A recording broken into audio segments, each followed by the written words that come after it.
son yaptığımız, seninle beraber yaptığımız yayında bu ateşkesin bir şekilde uzatılacağını konuşmuştuk. Tahmin edildiği üzere de uzatıldı ama bu Trump tarafından tarihi belirsiz bir süre olarak, yani belirli bir gün söylenmedi.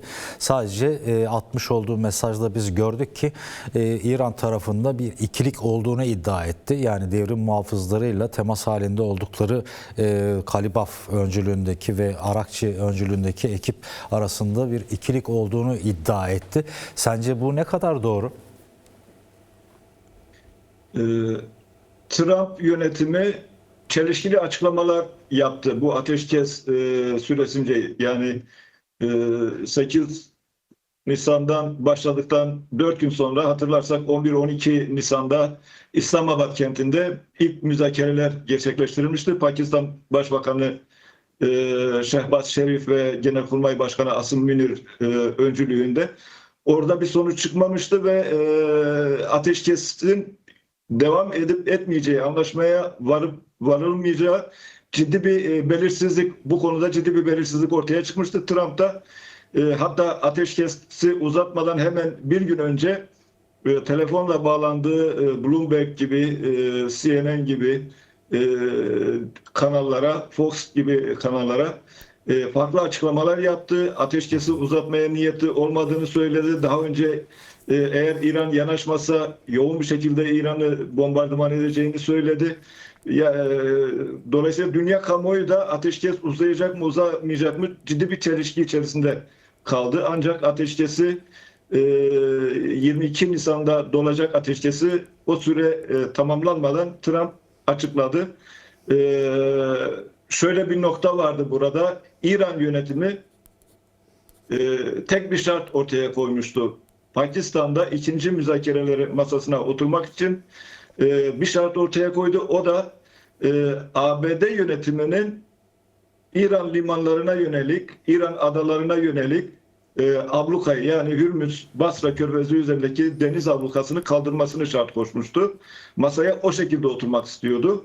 Çünkü eğer masaya o şekilde oturmaz ise ABD yönetimi, ABD heyeti Hürmüz ablukasını kaldırmayı ciddi bir pazarlık konusu yapacaktı ve İran'ı bu pazarlık üzerinden İran'a farklı adımlar attırabilecekti.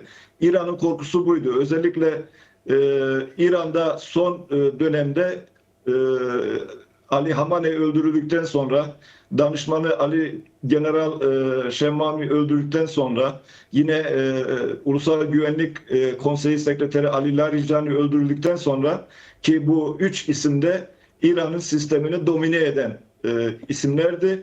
Hem Molla cenahını kontrol ediyorlardı, Velati Fakih adı altında, hem de devrim muhafızlarını kontrol ediyorlardı. Dolayısıyla bürokrasiyle aynı zamanda Cumhurbaşkanı Mesut Pezeşkiyan'ı da etkisiz hale getirmişlerdi ki hatırlarsak son dönemlerde Ali Larijani dış politikada etkili bir isim olmuştu. Görüşmeleri yapan isimdi. Şu anda ise Hamaney öldürüldükten sonra, Larijani bu gibi isimler öldürüldükten sonra öne çıkan iki isim var. Birisi Meclis Başkanı Muhammed Bakır Galibaf, birisi Ali Ekber Velayeti. Galibaf Devrim Muhafızları Hava Kuvvetleri Komutanlığından geliyor. Ali Ekber Velayeti de Dışişleri Bürokrasisi'nden geliyor. Aynı zamanda Velayeti Lübnan ve Suriye'deki iç savaşı, oradaki vekil savaşıyla organize eden isimlerden.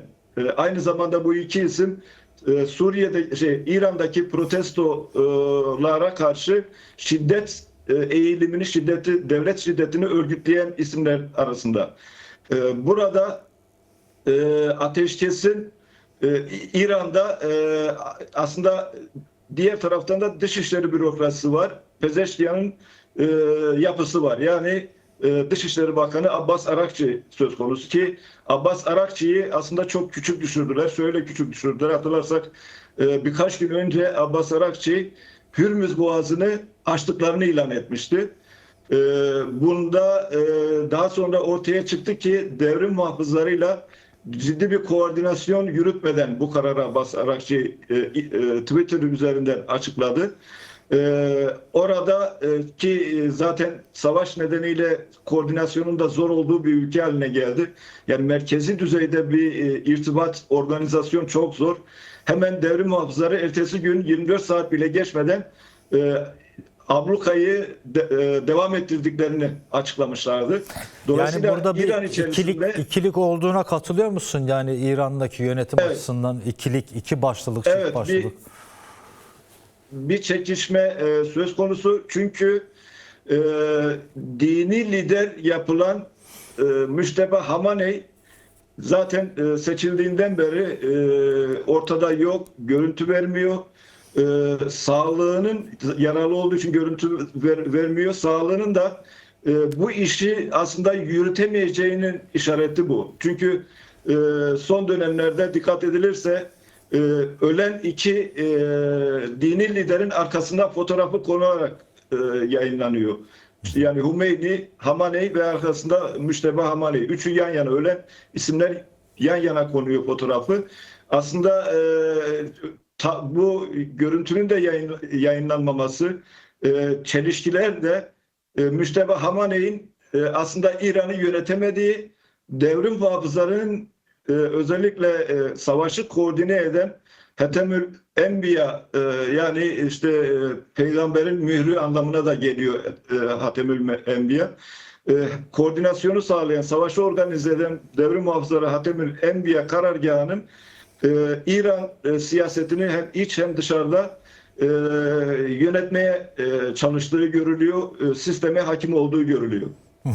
Peki Galibaf'ın bir açıklaması var. Diyor ki ateşkesin uzatılması diyor sürpriz bir saldırı için zaman kazanma amaçlıdır diyor. Bunu nasıl değerlendiriyorsun? Gerçekten de böyle bir işte stokların yeniden doldurulması amacıyla uzatmaya devam kararı mı alındı, yoksa başka bir amaç mı var? Mesela benim okuduğum bazı haber kaynaklarında da Trump'ın işte Müşteba Hamaney'e işte zaman tanıdığı, ortaklaştırılması, bu konuda ortak bir çerçevede masaya gelinmesi için zaman tanıdığı iddiası da var. Sen hangisini veyahut da farklı bir şey de düşünüyor olabilirsin kuşkusuz, ama bu açıklamaları nasıl görüyorsun, değerlendiriyorsun? Ateşkes hemen öncesi ve ateşkes sonrası, yani ateşkesin uzatıldığı süreç içerisinde o ortamda örneğin İran Hava Uzay Komutanı Mecid Musavi bir açıklama yaptı. Arap ülkelerini, ABD üsleri taşıyan ülkeleri, destek veren, o üsleri barındıran ülkeleri tehdit etti. Örneğin Orta Doğu'da enerji güvenliği ve petrol güvenliğinin unutulması gerektiğini söyledi. Eğer devam ederlerse, ABD'ye desteği sürdürürlerse, Galibaf'ta tehdidin gölgesinde müzakerelerin yapılmayacağını söyledi. 2 hafta içerisinde Galibaf, yani bu ateşkes, 2 haftalık ateşkes süreci içerisinde yeni kozlarını ortaya çıkarmaya çalıştıklarını söyledi. Aynı zamanda devrim muhafızlarının Hatemül Enbiya merkezi de bir açıklama yaptı. Ellerinin tetikte olduğunu söyledi. Dolayısıyla ateşkes bu anlamda kırılgan. Ancak İran'ın da ateşkese ihtiyacı var. ABD'nin de ihtiyacı var. Çünkü ABD de İsrail'de yeni hedeflerini, nokta atışları yapabilmek için, seri atışları yapabilmek için yeni hedeflerini belirliyor ve aynı zamanda askeri sevkiyatların, askeri konumlandırmalarını yapıyorlar. Aynı zamanda da lojistik ve depoları doldurmaya çalışıyorlar. Dolayısıyla bu ateşkesin bir süre daha ateşkes sürdürülecektir, ancak ABD ve İsrail yeni bir dalgayı gerçekleştirecek, yeni bir saldırı dalgası gerçekleştirecek gibi görülüyor. Burada kritik bir tarihte söz konusu. Trump o tür şeyleri sever. Örneğin 8 Mayıs 1945 Nazilerin ittifak güçlerine, ABD'nin öncülük ettiği güçlere karşı bayrağı indirdiği ve teslim olduğu bir tarih. Dolayısıyla bu tarih aralıkları içerisinde öncesi veya sonrasında ABD ve İsrail çok yoğun bir şekilde bir saldırı dalgası yapabilir. İşte örneğin yeni Genelkurmay Başkanı, yeni Hava Uzay Komutanı, Kara Kuvvetleri Komutanı Muhammed Bakır Galibaf, Ali Ekber Velayeti, ki Ali Ekber Velayeti'nin adı örneğin şeyde de geçiyor. 80'lerden sonra Lübnan'daki ABD güçlerine saldırıları içinde de adı geçiyor. Bu gibi isimleri ortadan kaldırabilecek manevralar yapabilir ABD ve İsrail. Peki şimdi şunu da sormak istiyorum. Ben uluslararası basın kuruluşlarını, televizyonları öyle tararken dün akşam denk geldi. El Cezire'de bu açıklamanın, Trump'ın Social Truth'taki paylaşımından hemen önceydi ya da sonraydı, tam hatırlamıyorum ama hatırlarsın, DAEŞ'e karşı mücadeledeki koalisyonun özel temsilcisi William Rebrook vardı. Kuzey ve Doğu Suriye'de de uzunca bir süre görev yaptı. KSD güçleriyle ortak bir şekilde DAEŞ'e karşı mücadele döneminde bir dönemde Umman'da ABD Büyükelçiliği yapmış bu kişi. Bilmiyordum, dün öğrendim ben. Şimdi o konuşmasında şöyle bir şey söyledi. Dedi ki bu savaşla birlikte biz yani üst yönetimin tamamıyla yok edilmesine rağmen onların yerinin bir şekilde doldurulabildiğini gördük dedi. Böyle bir kapasitesi varmış dedi İran'ın ve sunucunun sorduğu sorulardan birisi de şuydu. Ya madem işte nükleer kapasitesi gömüldü, yoğun bombardıman altına alındı. Donanması Pentagon'un yaptığı açıklamalarda görüldüğü üzere deniz altında yok edildi. İşte balistik testlerin büyük bir kısmı vuruldu. Peki neden ısrar ediyor Trump yönetimi diye bir soru sormuştu. Şöyle bir şey söyledi William Rebrook. Açık ki dedi, yani Trump yönetimi İran'dan kapitülasyonlar istiyor kendi ülkesi açısından. Bu fikre katılıyor musun? Yani böyle bir amacı olduğunu düşünüyor musun? Çünkü rejim değiştirme gibi bir derdi yoktu. Ama değişti rejim diye farklı açıklamalar yaptı. Dediğin gibi bir gününü tutmayan bir sürü farklı açıklamaları var Trump'ın ama böyle bir hedefi var mı? İran'ın enerji kaynaklarını, petrolü, doğalgaz kaynaklarının tamamıyla ABD hegemonyası ve denetimine açılmasını hedeflediğini düşündüğünü söyledi William Rebrook. Bunun doğruluk payı olabilir mi? Veyahut da ne kadar doğruluk payı vardır? Bu konuya dair değerlendirmen nedir? Bu savaşın en önemli parametrelerinden birisi ticaret yollarını denetim altına alma. Ticaret yolları bölgesel hakimiyet ve küresel hakimiyet sağlamak için ülkeler için hayati. Çünkü en önemli hacim, ticarette en büyük hacim deniz yolları üzerinden yapılır. Bu dünya şeyinde, bu mevcut konjonktürde bile %70-80 civarındadır deniz yollarıyla bu ticaret. Dolayısıyla ülkeler o ticaret yollarının denetimi için çok şeyi göze alırlar. Evet. Bunun bariz bir örneği 1914'te başlayan Birinci Dünya Savaşı sonrası Almanya ordusunun İngiltere ve Fransa'yı abluka altına alma girişimidir örneğin. Ki ABD ile İngiltere arasında iç savaş sırasında denizaltılar düzeyinde ilk prototip modeller üzerinde savaş denemesi yapılmıştı ama ilk gerçek anlamda denizaltı savaşı Birinci Dünya Savaşı sırasında yaşanmıştır ve Almanya ticaret yollarını kontrol etmek, Fransa'yı ve İngiltere'yi boğmak için yüzlerce gemi batırmıştır. 1917'de bu denizaltı savaşında ABD'nin de ticaret yolu sekte yiyince ve ABD ticaret gemileri de denizaltıların hedefi olunca ABD savaşa girmek durumunda kalmıştı ve sonuç değiştirici bir savaş stratejisi oluşturmuştu. Almanya gibi, Osmanlı gibi ittifak, Avusturya Macaristan ittifakı çok büyük bir bozgun yaşamıştı ve Orta Doğu'da yeni haritalar ortaya çıkmıştı. Daha doğrusu dünya genelinde yeni haritalar ortaya çıkmıştı ki hatta Çanakkale'de İngiliz şeye yardım edilemediği için, Rus Çarlığı'na yardım edilemediği için Rus Çarlığı da devrilmiş ve Ekim devrimi ortaya çıkmıştı. Dolayısıyla ticaret yollarına hakimiyet savaşı birçok dengeyi alt üst edebilecek potansiyel taşıyor. Burada Hürmüz de öyle. Hürmüz'deki Basra Körfezi'nde İran etrafındaki ticaret yolları hakimiyeti, petrol ve doğalgaz hakimiyeti bölgedeki çok dengeyi değiştirecek. Bu Kürtleri de önemli oranda etkileyecek.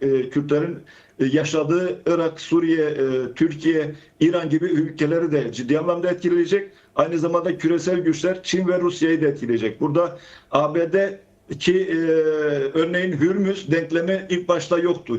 Savaşta yoktu ve ABD de bunu beklemiyordu. Diğer ülkeler de böyle bir sonuç beklemiyordu. Hürmüz'ün hem İran tarafından ablukaya altına alacağı 2-3 drone'la, yani savaş teknolojisinin geldiği aşamada siz 2-3 drone'la ticaret yollarını engelleyebiliyorsunuz, bloke edebiliyorsunuz. Bu aynı zamanda diğer ülkeler için de çok ciddi yeni savaş metotları, stratejileri üzerinden düşünmelerini de getirebilir, yapabilir. Örneğin işte Çanakkale Boğazı, İstanbul Boğazı, Cebeli Tarık Boğazı, bu tür Süveyş kanalı, Bab-el-Mandeb, küçük bir güç bile birkaç drone'la bu boğazları kapatıp dünya ekonomi sisteminin, ticaret sistemini alt üst edebilir.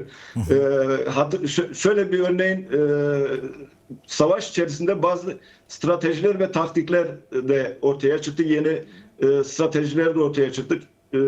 Örneğin ünlü stratejist, Alman stratejist Karl von Clausewitz'in bir sözü vardır bu konuda.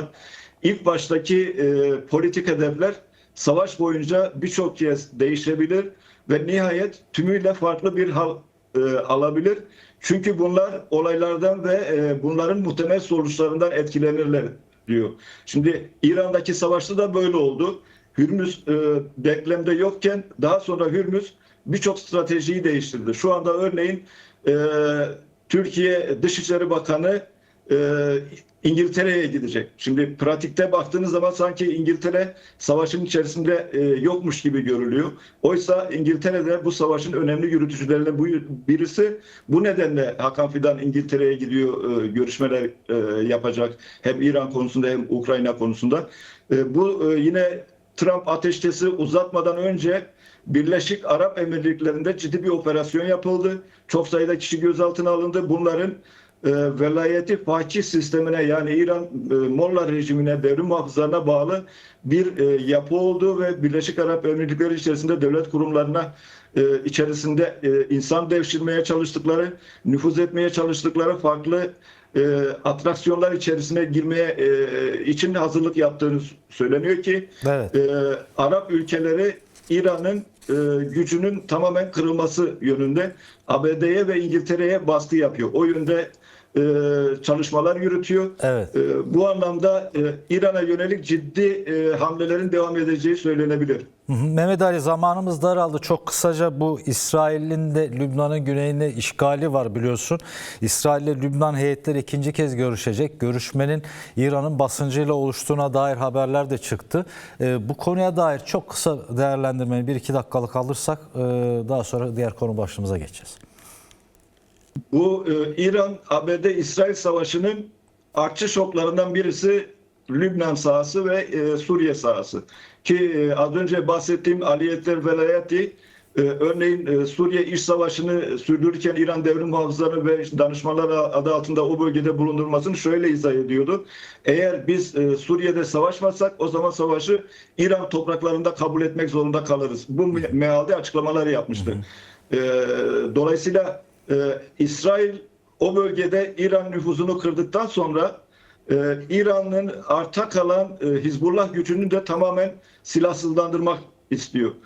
Ancak ABD ile Lübnan görüşmeler yapıyor. Bir ateşkes ortaya çıktı. 10 günlük bir ateşkes, yanılmıyorsam 27 Nisan'da ateşkes süresi dolacak. Ancak şöyle bir handikap söz konusu. Hizbullah bypass edilerek bu ateşkes yapıldı. O bölgede çatışmaların süreceğini düşünmek olası. Bir de şunu söylemek gerekiyor. Bu dönemde Türkiye ile İsrail arasında ciddi bir atışma da başladı. Söz düellosu da başladı. Ki 20 Nisan'da Türkiye'ye bakış açısını gösteren bir açıklama da Avrupa Birliği'nden geldi. Avrupa Birliği Komisyonu Başkanı Ursula von der Leyen, Rusya, Türkiye ve Çin etkisinden Avrupa'yı kurtarmak gerektiği yönünde açıklamalar yaptı. Burada İsrail'in hem Lübnan'da hem Suriye'de farklı adımlar atacağını beklemek gerekiyor. Özellikle Suriye hattında bazı karışıklıklar, bazı sansasyonel saldırı dinamikleri ortaya çıkarsa bu dönemde hiç şaşmamak gerekiyor. Yine Hizbullah'a karşı da liderler düzeyinde suikastler olursa hiç şaşmamak gerekiyor.